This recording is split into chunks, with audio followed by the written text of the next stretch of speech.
हिमाचल सिंह और आप देख रहे हैं एनएमएफ न्यूज। कांग्रेस नेता नाना पटोले ने गिराई महाराष्ट्र में उद्धव ठाकरे की सरकार। जी हां, संजय राउत ने कांग्रेस नेता नाना पटोले को लेकर इतना बड़ा दावा कर दिया है, जिसके बाद हंगामा मच गया है और कांग्रेस संजय राउत और इसके साथ ही उद्धव ठाकरे पर भड़क गई है।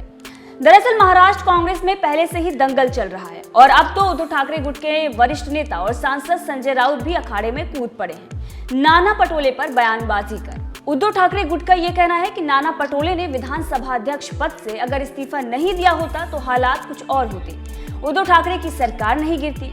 अब आप सभी जानते हैं कि जिस तरीके से संजय राउत कई दिनों से ये दावा कर रहे थे कि शिंदे और देवेंद्र फडणवीस की सरकार ज्यादा दिन तक नहीं टिकने वाली है, और अब जब उनकी बातों पर कोई भी भरोसा ना करता हुआ नजर आ रहा है और जिस तरीके की उनको कामयाबी ना मिलते हुए नजर आ रही है और देवेंद्र फडणवीस और शिंदे सरकार सुचारू रूप से चला रहे हैं, तो उन्होंने सारा ठीकरा जो उद्धव ठाकरे सरकार गिरी उसका सारा ठीकरा कांग्रेस पर फोड़ दिया है। अब जो कुछ भी संजय राउत ने कहा है उसका समर्थन एनसीपी नेता दिलीप वलसे पाटिल ने भी कर दिया है, लेकिन कांग्रेस ने इस पर नाराजगी व्यक्त की है और कांग्रेस के मुख्य प्रवक्ता अतुल लोढ़े ने चेतावनी देते हुए ये कह दिया है कि ये कांग्रेस पार्टी का आंतरिक मामला है।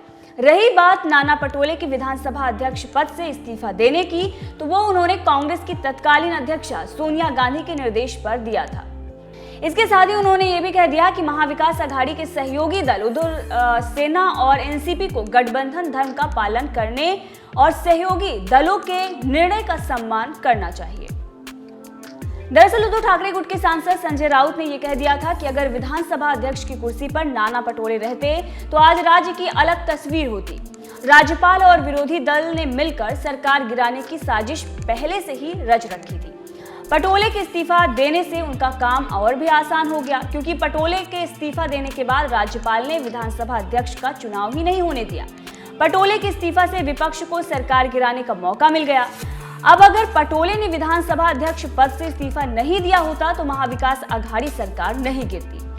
संजय राउत ने तो यह भी दावा कर दिया कि महाविकास अघाड़ी सरकार के गिरने के मुख्य कारणों में से एक विधानसभा अध्यक्ष के रूप में पटोले का जल्दबाजी में इस्तीफा था।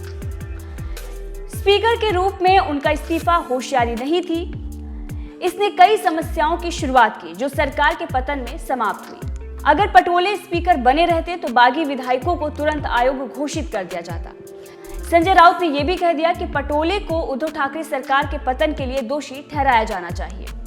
संजय राउत का यह भी कहना है कि जब सरकार में कोई संकट हो, खासकर अगर कोई मजबूत विपक्ष हो, तो विधानसभा अध्यक्ष की भूमिका बहुत महत्वपूर्ण होती है। वो संविधान के दायरे में रहकर बहुत कुछ कर सकते हैं। हालांकि जिस तरह से पटोले ने इस्तीफा दिया उससे हमारी सरकार को गिराने का मौका मिला, क्योंकि वो व्यक्ति यानी कि अध्यक्ष जो फैसला कर सकता था वो तो कुर्सी पर था ही नहीं। यहाँ पर संजय राउत का ये कहना था कि बागी विधायकों को अयोग्य घोषित करने के लिए अध्यक्ष फैसला ले सकते थे, लेकिन उस वक्त कुर्सी खाली थी। अब संजय राउत के इस बयान पर एनसीपी ने भी समर्थन किया है और ये बता दिया है कि उद्धव ठाकरे की सरकार कांग्रेस की वजह से गिरी है। संजय राउत के बयान का एनसीपी के वरिष्ठ नेता व महाराष्ट्र विधानसभा के पूर्व अध्यक्ष दिलीप वलसे पाटिल ने समर्थन किया।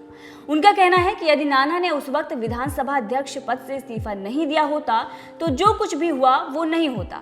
हालांकि अब इन सब बातों पर सार्वजनिक चर्चा करने का कोई मतलब नहीं बनता, लेकिन कांग्रेस ने इस मामले पर नाराजगी व्यक्त की है और उद्धव ठाकरे गुट के साथ साथ एनसीपी को भी गठबंधन धर्म का पालन करने के लिए कह दिया है। कांग्रेस पार्टी के प्रमुख प्रवक्ता अतुल लोढ़े ने बयान देते हुए ये कहा है कि नाना पर इस तरह की टिप्पणी करना सरासर गलत होगा। उन्होंने जो निर्णय लिया वो पार्टी हाईकमान के निर्देश पर लिया। इसके साथ ही लोढ़े ने यह भी याद दिलाया कि कांग्रेस में निर्णय लेने की एक प्रक्रिया है, उसी के तहत काम किया जाता है। पार्टी ने कोई फैसला लिया तो पार्टी के सभी लोग उसका सम्मान करते हैं। उस वक्त राजनीतिक परिस्थितियों को देखते हुए सोनिया गांधी ने नाना को विधानसभा अध्यक्ष पद से इस्तीफा देकर महाराष्ट्र कांग्रेस अध्यक्ष पद को संभालने के लिए कहा था। इस पर उद्धव सेना या फिर एनसीपी का टिप्पणी करना सरासर गलत है। वहीं उन्होंने सवाल भी कर दिया कि विधानसभा अध्यक्ष पद से नाना इस्तीफा नहीं देते तो क्या ये संकट नहीं आता। अब संजय राउत के इस बयान के बाद नाना पटोले उद्धव ठाकरे और संजय राउत दोनों को ही फटकार लगा रहे हैं। नाना पटोले का कहना है कि मुझ पर आरोप लगाने वाले ये कह रहे हैं कि मेरे इस्तीफा देने की वजह से महाविकास अघाड़ी सरकार का पतन हुआ। क्या कुर्सी पर बैठे वो लोग इतने कमजोर थे जो अपनी पार्टी को बचा नहीं पाए? इसके साथ ही उन्होंने सवाल खड़ा करते हुए ये कह दिया कि जो लोग कुर्सी पर बैठे थे वो क्या इतने कमजोर थे या उनकी पार्टी इतनी कमजोर थी कि मेरे इस्तीफा देने के बाद वो सरकार संभाल ना सके। अब यहाँ पर पटोले ने भले ही संजय राउत के बयान पर जवाब दिया हो, लेकिन सीधा सीधा उनका निशाना उद्धव ठाकरे पर था और इशारों में ही उन्होंने उद्धव ठाकरे को कमजोर बता दिया है। बहरहाल जिस तरीके से महाराष्ट्र कांग्रेस के बाद अब महाविकास अघाड़ी में घमासान मच गया है, इस बारे में आपका क्या कुछ कहना है, कमेंट करके जरूर बताइएगा।